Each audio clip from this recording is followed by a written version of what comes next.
About object-oriented design, what is it exactly that we mean? Well, object-oriented design concerns itself with the analysis and design of objects and products. And at the analysis phase, essentially what we're doing is we're sitting down, we're looking at a problem, and we're identifying the specific parts of that problem. So we identify the problem to solve and the key components. In the design portion of that, we apply the findings from our analysis, and then we attempt to develop blueprints or models. So we're sketching out a plan, if you will, for how we're going to attack this in code. Now, in object-oriented programming, or when we get into actually coding, here's where we implement the plan that was laid out during the design stage using whatever programming language we were using, so whether Java or C#, C++, and so on. Now, object-oriented design stresses some of the key advantages of object-oriented programming, and these include modularity, so having things serve a very specific purpose broken up into modules. This notion of information hiding, so only letting other classes and objects either view or modify information through methods that you have set out yourself or defined. Promotes this notion of code reuse. So this also touches on the concept of inheritance in object-oriented programming. Basically, we don't need to reinvent the wheel. Say we have a car class and we want to create a more specific version of a car. So say we have just a general car, and then we want to have a more specific car, say like a smart car, or even just a specific model of a car. Well, we don't need to reinvent the wheel. We can extend a new class from the existing car class and add what we need to. So we're reusing that code.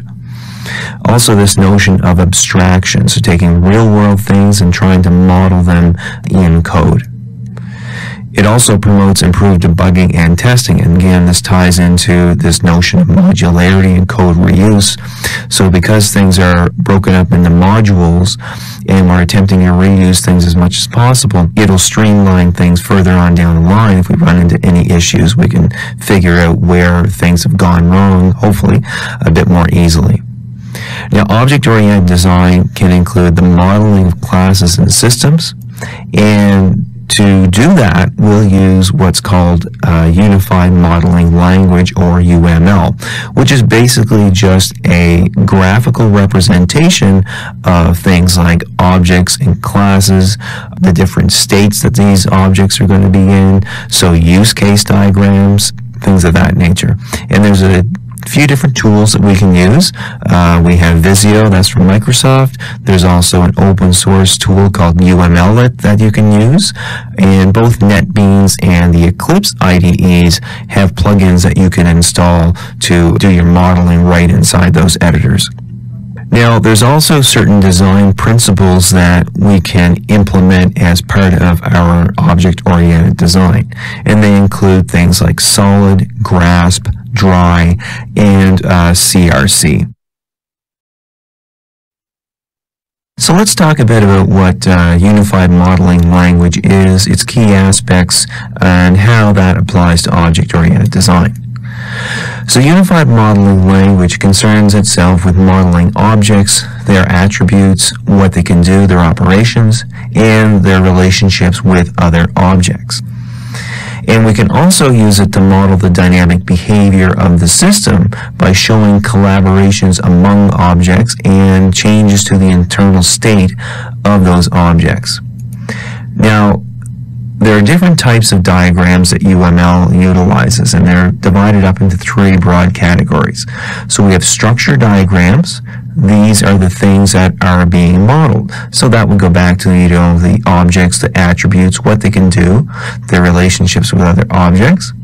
Then we have behavior diagrams. So that's the behavior of the system. And then we have interaction diagrams. And this is the sequence or the program flow of the system as its whole. Things like following data throughout the program flow to see where it goes, things like that. There are a variety of UML tools that you can use. These include Microsoft Visio. It's a very nice editor for creating UML diagrams. UMLlet is an open source free editor that you can download and create UML diagrams as well. And there are also plugins available for NetBeans and Eclipse. So you can install these plugins, and if you're using either of these IDEs to, say, program in Java, well, you can map out or model your object-oriented design using UML right inside those editors. And then lastly, you can even sit down with a simple piece of paper and use a pen and using UML diagrams map out what you're doing. But obviously the advantage of using an actual editor is you can save that file, and it's a lot easier to pull that up and just share with other developers on the project, you know, instead of photographing a piece of paper and handing that around and saying that, okay, here's my use case for the project that we're about to start developing on. So let's explore some of the key aspects of UML use cases and then look at how to create a very basic use case in Visio to represent how a user may interact with a bank. So use cases are just graphical representations of the system or solution that you're attempting to model. And our takeaways from this is we'll have a visual representation of the key behaviors in that model and also the key requirements. And use cases consist of actors, which are the key players or the key objects in this model, if you will. The use case, what those actors can do. Actors are then associated with use cases or their behaviors or operations, if you will, through associations. And they can also use subsystems or components. And these are just independent or behavioral units in the system. So things like classes, components, and these can be used to represent a variety of independent things. So I've switched into Microsoft Visio Professional, and it's a very good modeling tool for a variety of different types of products, but specifically it can be used to create UML diagrams. So to begin with, I'm going to go into File and then into New, and I have a few different options here. You'll see that some of the more common templates are already showing up here, but let's assume that the one that we need isn't showing up. So let's just go into categories, and if I scroll down, you'll see that there is a software and database one, and then from here I can find my UML use case, and so we'll select that, and we'll just we'll say metric units for now. Okay, so we're presented with our modeling area, and you'll see over here on the left hand side that I have actors, I have use cases, and I have things like subsystem and association. So a common use case that people use to illustrate this concept is, say, a bank machine or an ATM. So now the machine itself would actually be considered a subsystem. So I'm going to click and drag the subsystem over onto my modeling area, and I'm going to increase the size here so I can view that a little bit more easy. And so we'll just call this one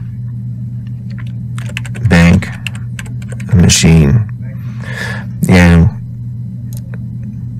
that's going to be our system. So what interacts with that system? Well, that would be one of our actors here, and I'll edit the text here, and we'll simply call this bank client.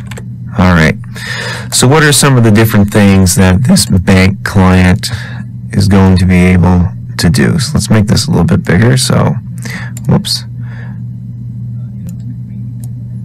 Well, you think about a bank machine. Okay, so some of the things that we can do are, most importantly, we can withdraw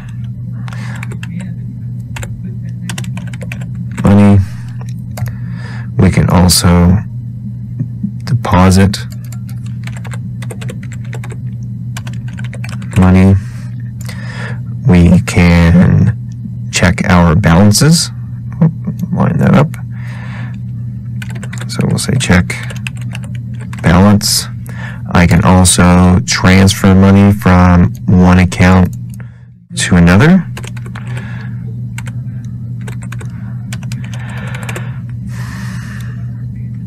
Okay, so we've got, I guess, 4 of the key things that a typical bank client would do. Now, I'm not going to get into things like paying bills and that because it could get very complicated, but you could also build those out. So now I want to create an association between the client and that particular use case. So I'll drag and drop an association here, and you'll see it connects to the bank client. Then I grab the other end and drag that to the use case. So withdraw money. And I'll create another one. So deposit. And whoops. There we go. Connect that to there. So check the balance. And another one for transferring the money. So now I have a representation of the different use cases or the different things that the bank client can do in this particular system. But now let's not forget another key actor in the situation, which is the bank itself. So I could add another actor and put them over on this side. And we'll give them a name. And we'll just call them bank, the ever anonymous bank. And so you think about, okay, so what are the things that the bank can do to my account as well? Well, they can actually do all of these things. So I can create an association over here and apply that to the different actions, and then I could continue on and do this for the rest of the use cases that are part of my bank system here. And so I'll just quickly do that.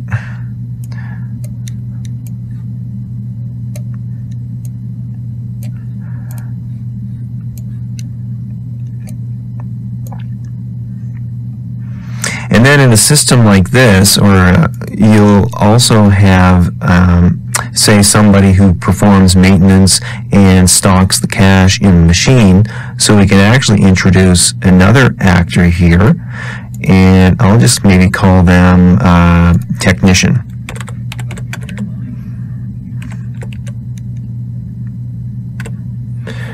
Okay, and we'll move them a little further on down out of the way. And so the thing that they can do is, we'll just say they can perform maintenance, or we'll just say maintenance. And this would include things like service the machine, replenish the money, and so on. And we'll create an association here, and then connect that to their specific use case. So now that we're done, you can sit back and look at the different actors in your system and the different things that those actors are going to be able to need to do when you start actually speccing out the different methods and so on that would be associated with these different objects. So let's look at what a UML class diagram is and how to create a sample one to, say, model a basic employee class. So I'm in Visio, and I'm just going to go into New, and from here I'm going to select the software category, and you'll see that I have a variety of UML charts that I can create. And so I'm going to select UML class right here, and we'll click on Create, and I'm going to increase the size of my work area just a little bit here. Okay. So when you're working in UML, or I guess in object-oriented design, it's a good idea to model out your classes, their relationships with other classes, before you maybe even get into thinking about creating the code for those. So in this case here, I'm going to create a class diagram to represent a basic employee class. So to create the class diagram on our left-hand side, I just select the class diagram, drag it on to my space. And right away you'll see that I have class name and then member name. And here is where I can add the members, whether they be properties or methods that this particular class can perform. So the first thing I want to do is change my class name, and I'll just call that employee. And I'm going to add a couple of more members to this, so for both the properties and the methods. And you'll see I have a separator here. Typically you'll have your properties / attributes on the top part of the diagram, and then the operations that they can perform below. Alright, so let's give these a few names. So if we think about employees, well, we'll want to know their first name, their last name, and I probably want to add another one here to maybe represent the employee ID, and I'll drag that down a little bit. So call that EMP ID. Now for the operations, well, if we think about what we want to be able to do with this class, well, we want to create new objects based on that, and we'll probably also want to be able to find out the first name, last name, and employee ID. So I'm going to add a few more into here, and so the first thing I'm going to do is add the employee there. So if we're thinking about Java, constructors name the same as the class, and so let's maybe call the next one EMP get ID. So we'll retrieve the employee ID, and then maybe get last name, and then get, whoops, first name.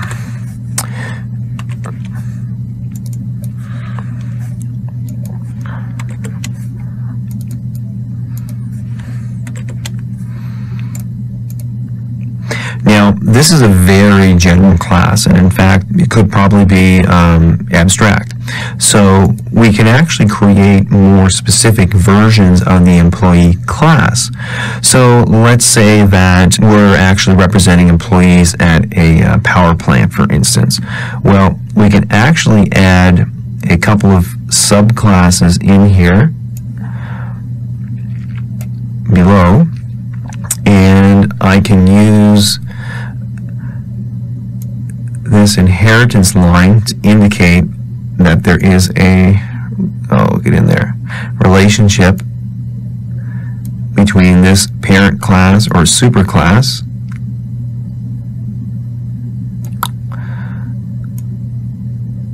and you'll find that if you're using, I guess it really doesn't matter what tool you're using, these can be a little bit tricky. So we'll move this one down and we'll add another inheritance connector for this. Go to the same spot. Okay. There, let's just try to mimic how the other one looks. And I may not be able to do that without getting frustrated. Okay, fair enough. So we could have our janitor class here. And the janitor is actually going to share some of the same members as its parent class. So we can just copy and paste some of those right into it.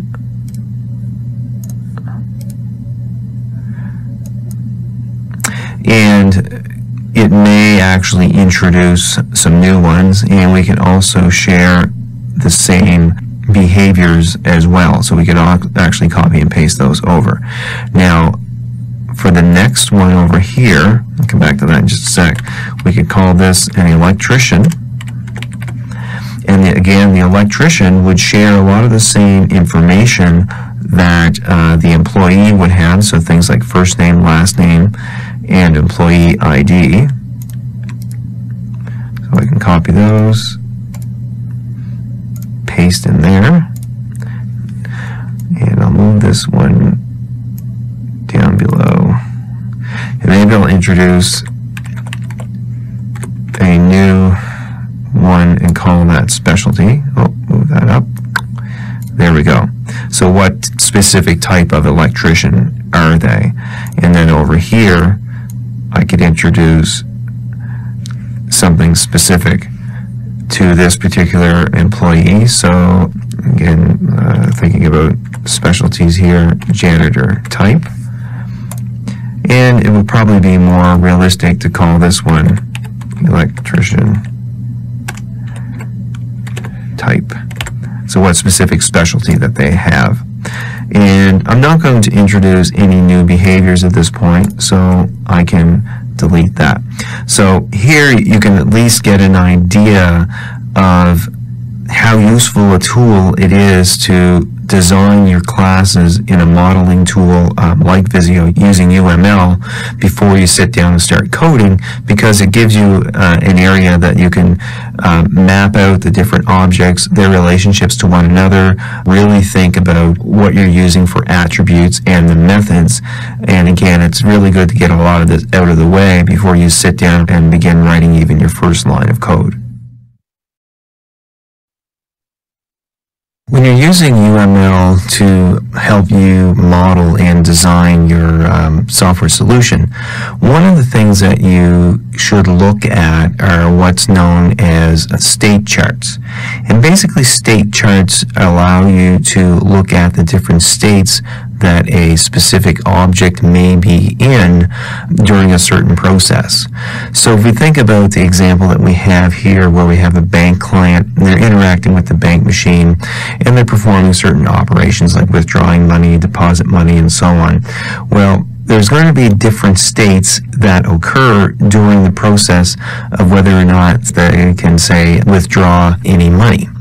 So if I go into File and New, I'll go into my software category, and you'll see that there's a template already here for UML state machine, and that's the one that we want. So I'll open that, and you'll see it says use the state machine to create graphs of states and transitions that describe the response of an object to outside stimuli. Okay, so we'll create that. It'll just take a moment. Now typically when you're modeling state charts, you'll have an initial state and then a final state, so your destination, if you will, or how things are when everything has completed. Now, in between here, you'll have transitions and also states. And we can drag and drop those specific states over to our chart. So if I move my mouse over the initial state, I have the option to add a blank default state or a state with some internal information or internal behaviors here. So let's just add a blank one right now, and I'm going to move this just down here. And so you think about the different states that this process might be in. So somebody comes up to a bank machine, they want to withdraw some money. Okay, so the first thing it's going to do is verify that the card is okay. And we've got a choice here now that, okay, if the card is okay, we're going to proceed to a certain state, and if it's not okay, we're going to proceed to another. So I can add a choice into here, and I'll just put that right below. Now, you'll see that it didn't actually add a connector here, so I can go and insert a connector, add that here, go to here, and I'm going to add another substate to here, and we'll just simply call this one card OK, and I'm going to add another one to here, card not valid. Now at this point here, if the card is not valid, we could actually add a connector here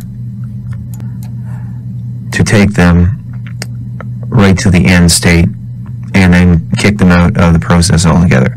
But if things are okay, we could include a transition to another state that would be to perform a transaction on the account.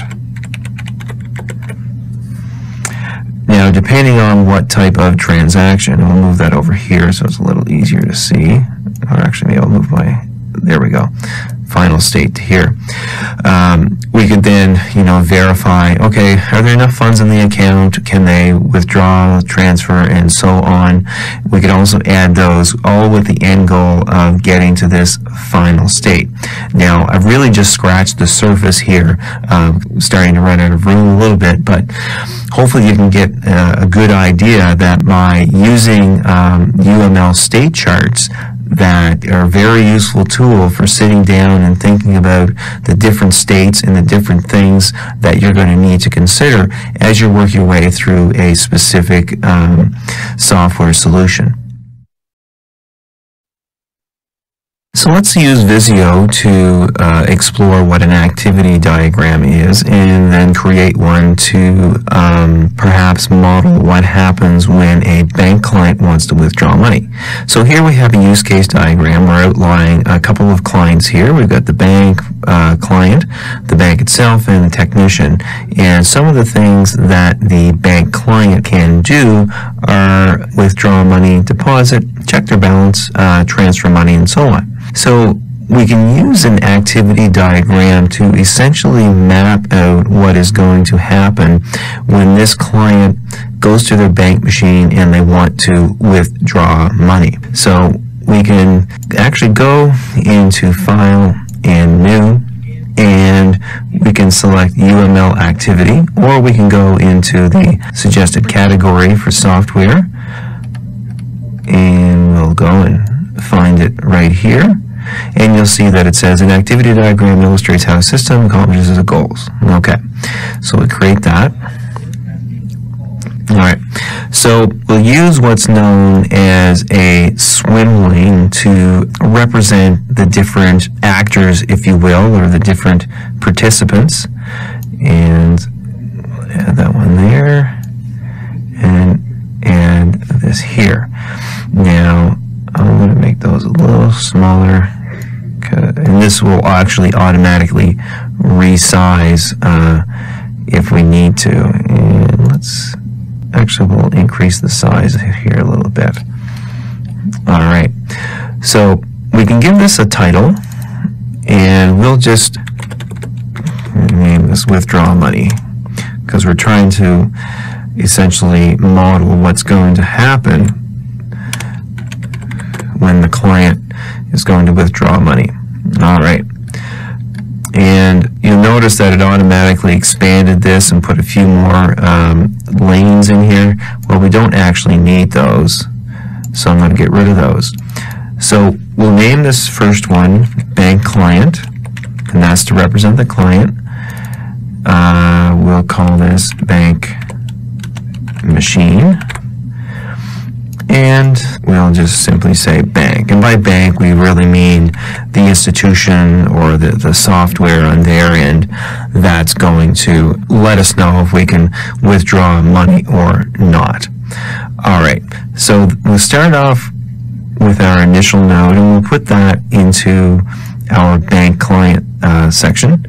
And we'll also have a final node, and I'm going to make that a bit smaller here, and I can put that down in here. And so we think about, okay, so what is a client going to do? So the action, which we'll put here, is going to be insert bank card. Alright, so when that happens, the bank machine will then have to respond to that.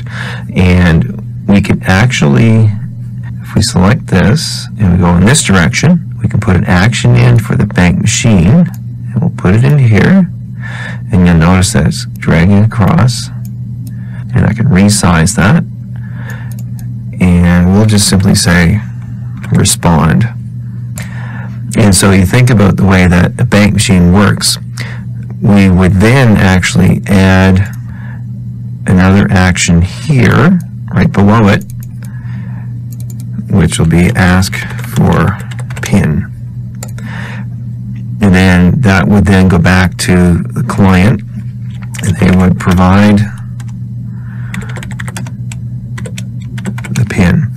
Now, once we get that PIN, we can add another action which would actually get sent over to the bank. And the bank's going to validate PIN. And when it does that, this is when we can introduce a decision node, which we'll put right underneath. And I actually shouldn't forget my connectors. Put that in there. And same for here, I should put my connector in. Okay, so we can see here, okay, insert bank card. The bank machine is going to respond. It's going to ask for the PIN. It goes back to the client. They provide the PIN, which then gets sent to the bank to validate the PIN. And I can make this a little bit bigger because I need to add a few more steps here. Now, I'm going to move this down near my bottom here. I can then actually include another action here. And what's going to happen is, in this case here, if things are okay, we'll let them actually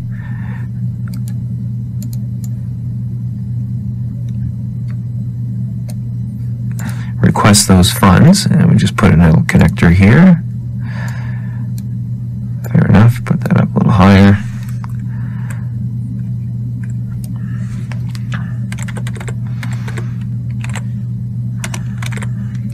And we'll say withdraw request. And I could actually then add another action here and put it over here and make this a little bit bigger.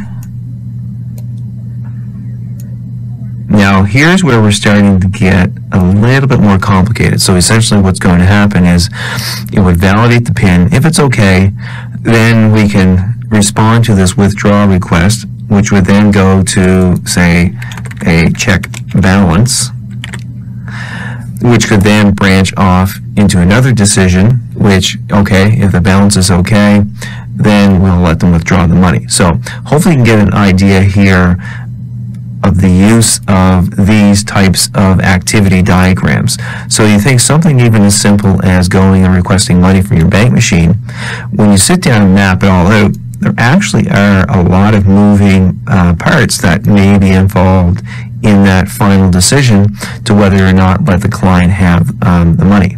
So a UML activity diagram is a good way to visually map that out so that you can design your response properly. So let's explore the dry or don't repeat yourself principle of object-oriented design. So dry or don't repeat yourself essentially goes back to the notion that every piece of knowledge must have a single, unambiguous, authoritative representation within a system. So the problem is oftentimes there will be duplication of logic in objects used in programs. And this could be widespread amongst various objects and classes. It could also be methods within a single class definition where you have methods that are repeating the same calculations over and over again. And so your solution to this is to write reusable modular code. So one of the notions of object-oriented design is that it attempts to be very modular, meaning that everything has a very specific single purpose, and then you can reuse that component over and over again as you need to. So write once and then call it when it's needed. And so we can use interfaces and methods for this specific purpose.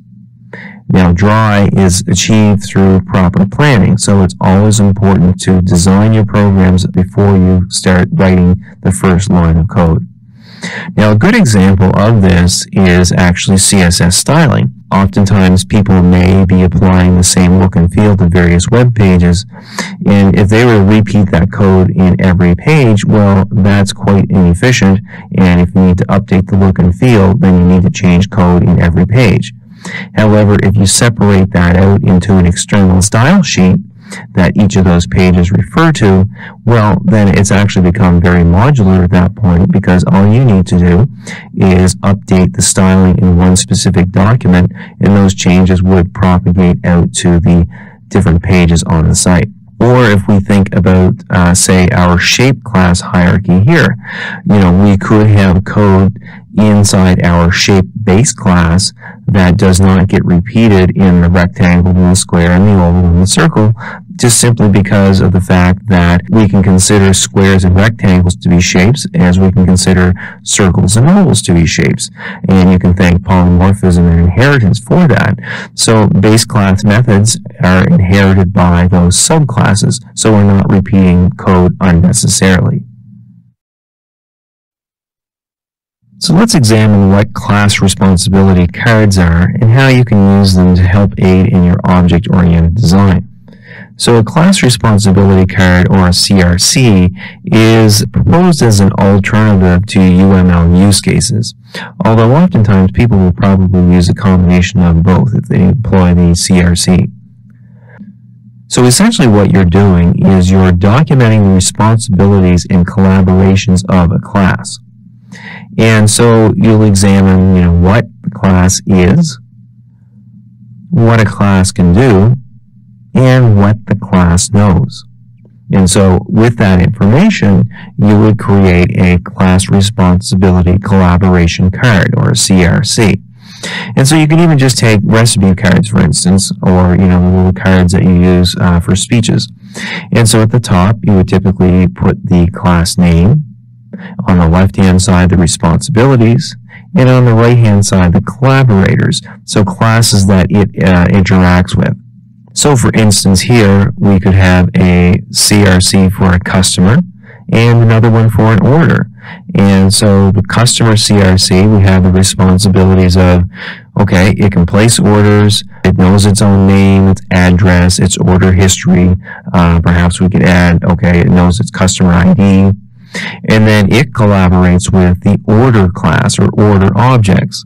And then the order class is responsible for knowing its order date, the items in the order, the delivery date, it knows the taxes, and also the order number. And then it in turn would collaborate with order items. And so once you had your cards filled out for the different objects in the system and how they were interacting, you could then maybe turn that into a use case diagram if you wanted, or simply sketch something out on a piece of paper.